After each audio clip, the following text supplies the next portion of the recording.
From the studios of Farm Journal Broadcast, this is AgDay.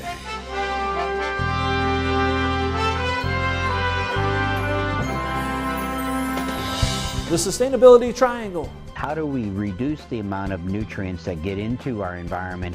And one of the ways is be as efficient as you can with the nutrients that you're working with out there.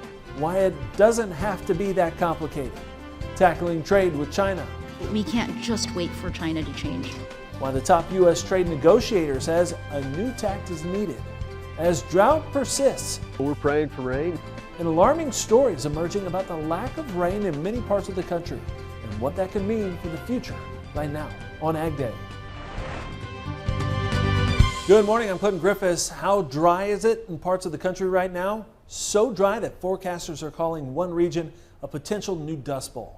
Now take a look at these graphics. In the area of the Oklahoma Panhandle and the Texas High Plains, those areas seeing some of the driest conditions in history, with the Oklahoma Panhandle experiencing its second driest November to February period in the last 127 years. Now that area seeing less than a ½ inch of rain in the past 4 months. For the Texas Plains, it was the driest on record, the area seeing less than 0.3 of an inch of rain.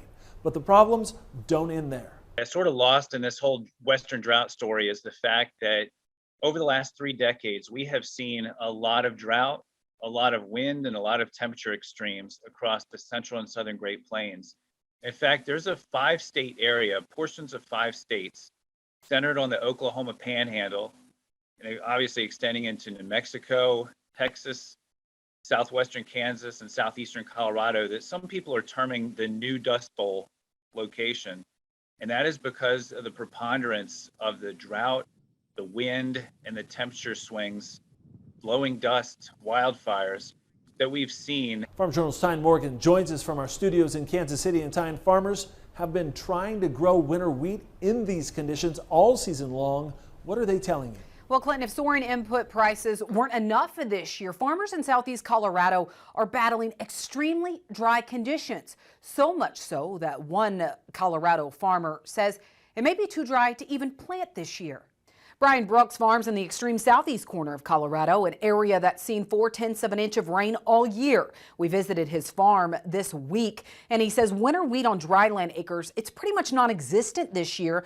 Without the moisture, many acres didn't even sprout, as the area could face 80% abandonment on the dryland. And for spring, he says the picture doesn't really look promising, with prevent plant already a theme in his area of the state. As we come in the spring crops, you know, we're praying for rain, and hopefully things turn around here and we can get our corn in, our milo in.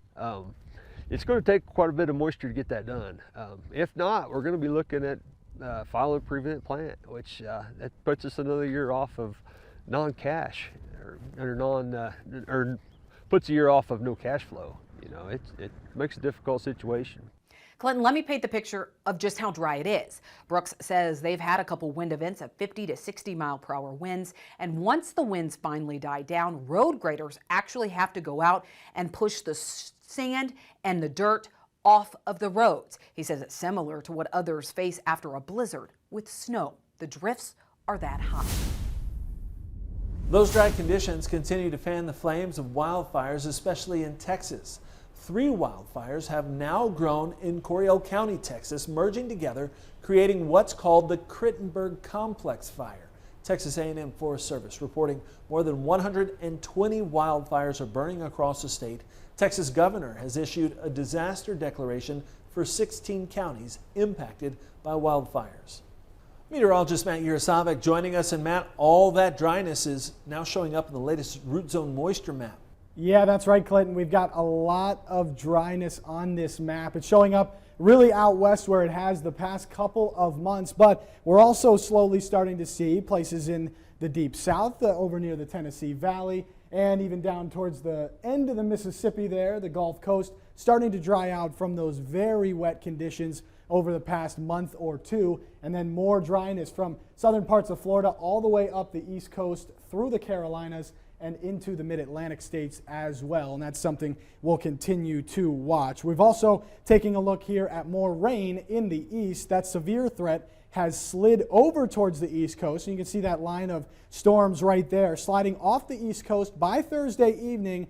but then bringing in some chillier air behind it and could bring in a couple more flakes downwind of the really the Great Lakes and into some of the mountains there in West Virginia and Pennsylvania. So that's something we'll be watching heading towards the end of the week. But again, that severe threat over the East Coast from Florida, really Tampa, all the way north into parts of upstate New York and New York State. Isolated tornado possible, damaging wind gusts, though, the main threat, along with flooding rains and even some small hail as well.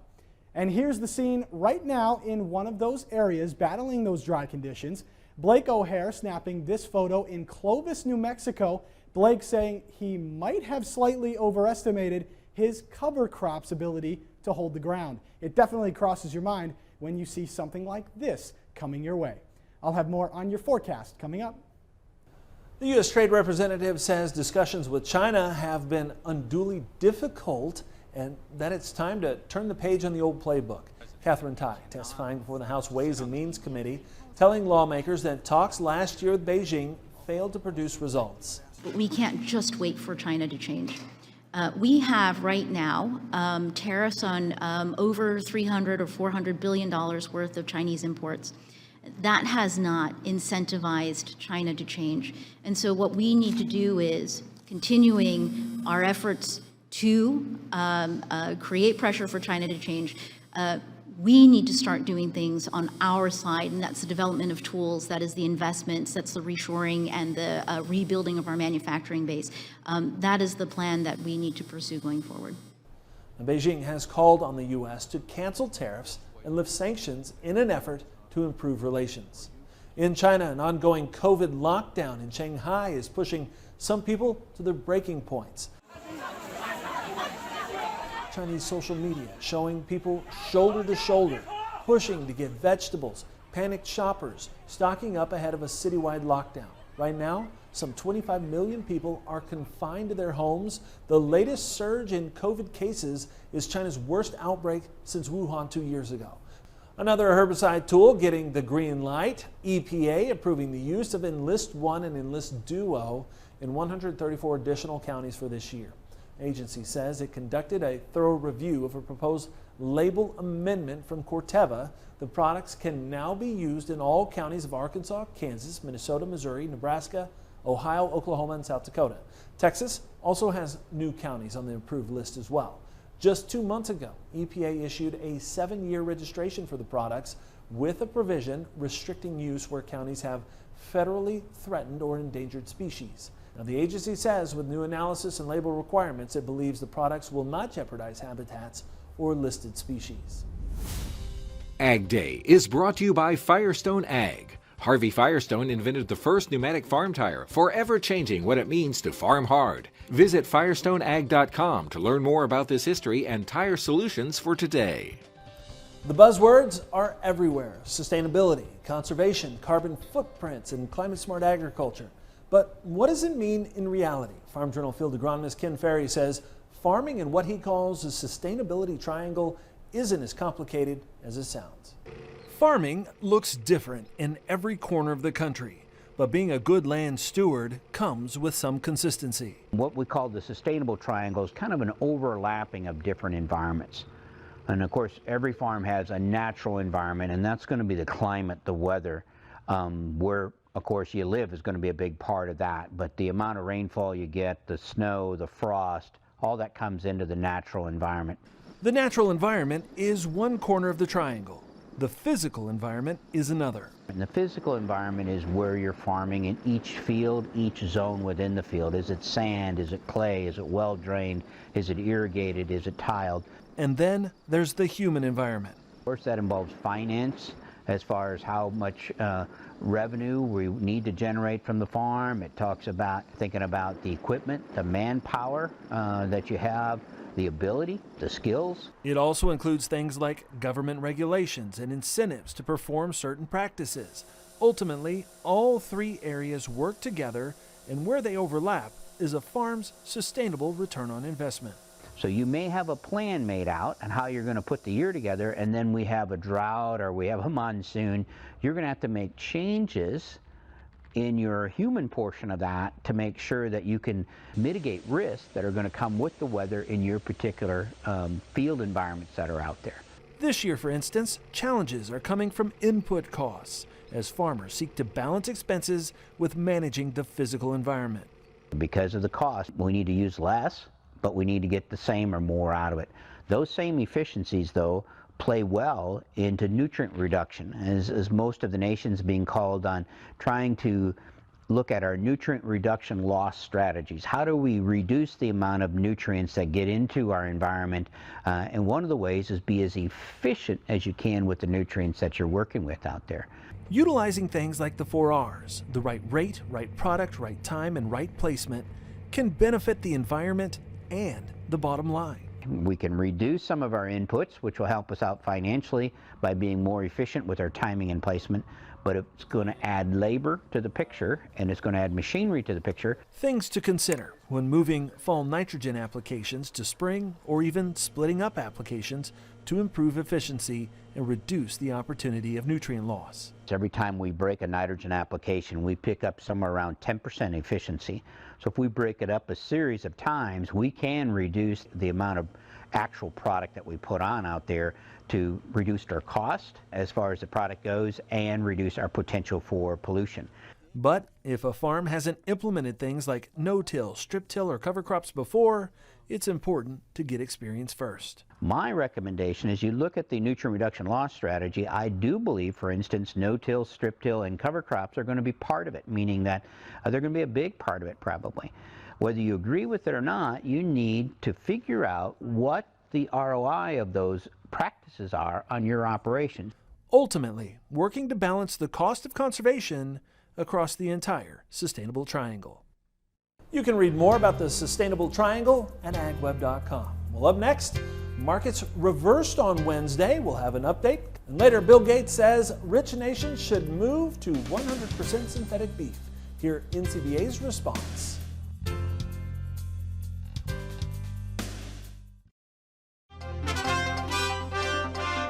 Peace talks continue between Russia and Ukraine, but without an agreement yet. Grains and soybeans recovered midweek ahead of today's big reports from the USDA. Here's more from the trader with the CME. Soybeans did rebound. The futures did recover all of yesterday's losses and then some. That 2-day sell-off seems to be just a cleanse before the USDA report coming tomorrow. Bean oil is getting some support as well as crude continues to rise, and it kind of gave that market a little bit of a push. We were up almost 40 cents at one point today. Corn today was up. It just seems that traders stepped back in, after the market was really low yesterday. It was up 20 cents today, pretty much erasing yesterday's meltdown. We're now back in the channel as well, just like soybeans. It's important to know what's happening in Ukraine, that it supplies approximately 18% of all the corn global exports. So that's why we watch kind of what's happening there all along. Wheat is rising as well. That sharp down move created kind of an oversold situation and it popped back up. We're up 25 cents and well within yesterday's limit and range, but with peace talks still active and little changing in the region, the market just shows that it's unwilling to go either way. Really, all the grain markets are just unwilling to commit one way or the other. Now, all eyes are going to be on tomorrow's USDA report, as well as what's going to happen with the month end, the quarter end. We'll see what happens come tomorrow. Ag Day is brought to you by Germinator Closing Wheels. Germinator, it's not just any closing wheel. Reach your yield potential. Pre-order by March 31st with coupon code AgDay for $2 shipping per wheel.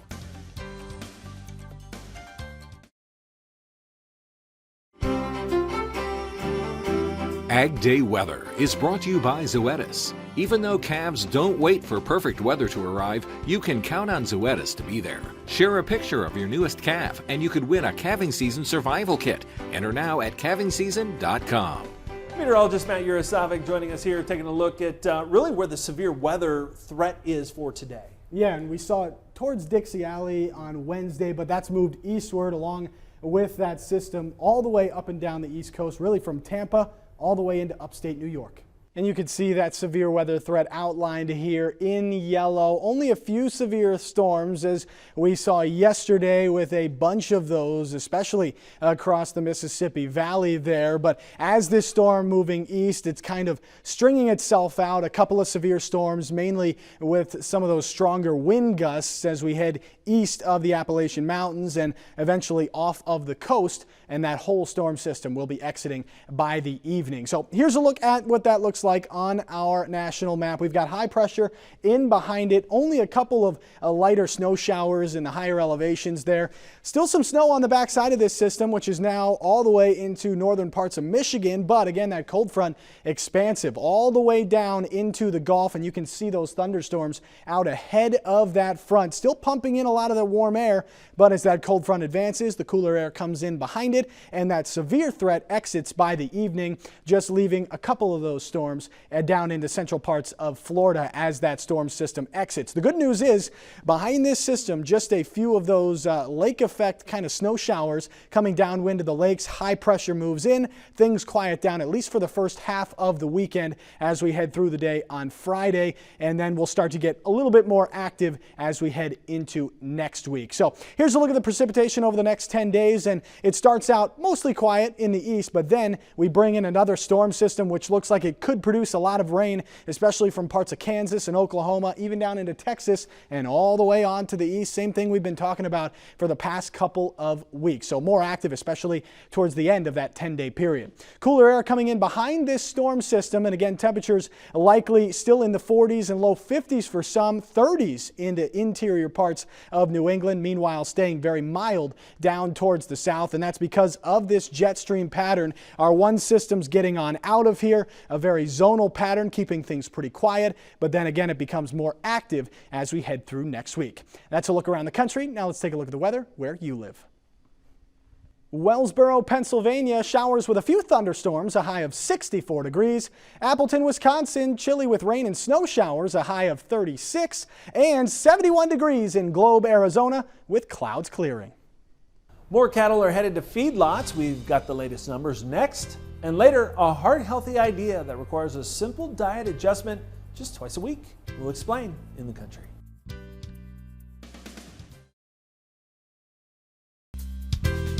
Drover's Report on Ag Day is brought to you by Long Range Apridomectin. If you're committed to peak performance, there's only one choice for your dewormer, Long Range Apridomectin. It's the first and only dewormer to offer up to 150 days of parasite control in one convenient dose. The latest USDA Cattle on Feed report for March says feedlots are packed full right now. It puts feedlot inventories at 12.1 million head. That's a record level for March. The feedlot total was 101.4% of 1 year ago. Now, it is down slightly from last month's number, which was a record for any month. February feedlot placements were 1.8 billion head, up more than 9% year over year. Now, you might have seen this, billionaire Bill Gates discussing his new book called How to Avoid a Climate Disaster, and saying rich nations could help the cause by moving to 100% synthetic beef. Gates saying that going to synthetic beef would help reduce methane emissions when it comes to food production. Well, the National Cattlemen's Beef Association releasing an op-ed in response, saying Gates' recommendation ignores reality. CEO Colin Woodall saying that just 2% of total U.S. greenhouse gas emissions come from beef cattle production, adding that if Gates were truly interested in altering the path of climate change, he would focus his time and wealth on reducing emissions from the energy or transportation sectors, which Woodall says account for 54% of U.S. greenhouse gas emissions. Now, Woodall saying that limiting people's options or mandating expensive fake meat is typical of Gates' elitist thinking. Speaking of food, there's new research on options that are heart healthy. Up next, what scientists say about avocados in your heart in the country.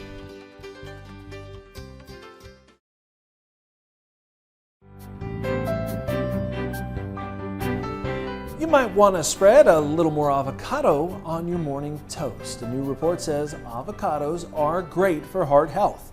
A new government study found eating at least 2 servings a week, that adds up to 1 avocado, reduced the risk of having a heart attack by 21%.